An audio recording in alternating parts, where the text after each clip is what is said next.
Alexander Emelianenko is probably the most talked about fighter in the national fight scene. He combines several personalities at once. One of them is very fond of martial arts and the other loves to go out drinking and relax with friends. How does the most promising fighter turns into a hobo? Today we'll trace the entire path. Alexander Emelianenko. He was born in Stary Oskol. He has two brothers, Fyodor and Ivan. Alexander spent most of his time with Fyodor. He was preparing for competitions and, by the way, Fyodor turned out to be the most successful of the three brothers. It's not for nothing that he's called the last emperor, Alexander. Emelian was a terribly talented fighter. He had a lot of interesting fights. He fought the strongest fighters of the time, along with his older brother Fyodor. Emelianenko was a hard worker. Alexander, on the other hand, victories came easily enough. He just had a natural talent for martial arts, and he was really to beat the strongest fighters of the time. Alexander didn't appreciate the gift that he had, so in between his fights, he liked to take a very long walk. And in time for his bout with Kroko Palm, which was considered the toughest knockout fighter he had ever faced. He practically did not prepare at all, and the result was natural. Alexander Emelianenko then lost with a bang, which surprised everyone very much. Surprised everyone.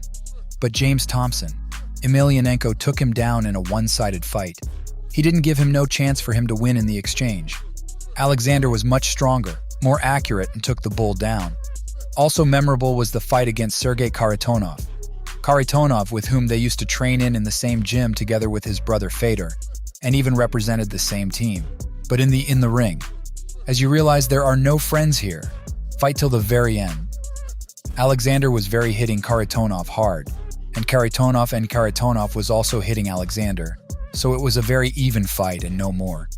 And it was interesting to watch until it was unclear who was going to win, until Alexander took the initiative and threw Kharitonov's knees while already being directly in parterre. Yes, then Alexander Emelianenko won, but Kharitonov didn't believe in that defeat, and many times visited for his excess weight for a very long time. They feuded after that fight. Also, worth mentioning is the fight against Konstantin Def too, another very promising fighter from Latvia. Very many knockouts directly with his legs from of this sportsman, and in the fight with Alexander Emelianenko, he just a little bit lacked Alexander literally on his teeth, dug out a victory.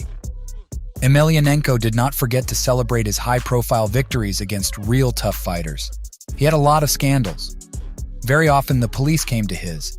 Alexander met them not very, and after a few of these repetitive stories, Alexander ended up in a place not so far away. Yes, it couldn't last long, and sooner or later it ends with a trial, with handcuffs and a prison sentence. It's worth noting that Alexander took this blow of fate. But as you understand, after prison, a man will never be. Naturally he changes, and as a rule, usually not for the better. Alexander's relations with his loved ones have deteriorated, namely with his brother Fyodor Emelianenko. He stopped communicating and contacting him.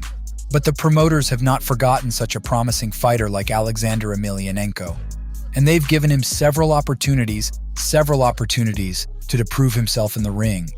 In the ring for a few passable fights, Alexander Emelianenko fought all of them.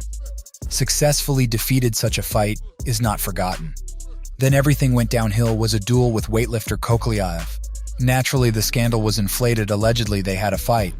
They allegedly said something to each other on social networks, and supposedly the fight was inevitable. That's when Alexander Emelianenko went down the dark path of hype. Yes, he naturally defeated Mikhail Koklyaev. He won quickly enough in the first round. He just gave him a little bit to work on, throwing a few punches, but after missing one punch, Koklyaev was right on the canvas. But despite the easy money after his win over Mikhail Koklyaev, Alexander decided to fight Maga Ismail. Ismail was not an easy ride for Emelianenko. It's clearly not a cup of tea.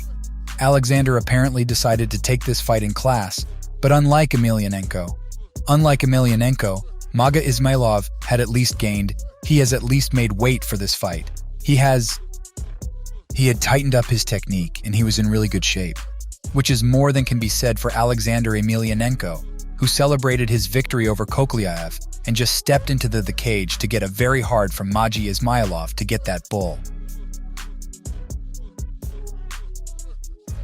After such a brutal beating, Alexander Emelianenko as a fighter was already over, and Alexander Emelianenko as a media personality.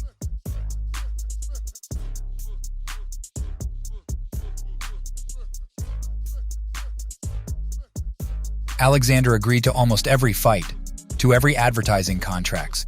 He dyed his hair, took part in the filming of a TV series, recorded his own track, got married, and in general lived on to the fullest. Yeah, he's been in scandals of all kinds, but the WS is very easy and simple. Various school openings for young people, various social projects, autographs, and he's been doing pretty well.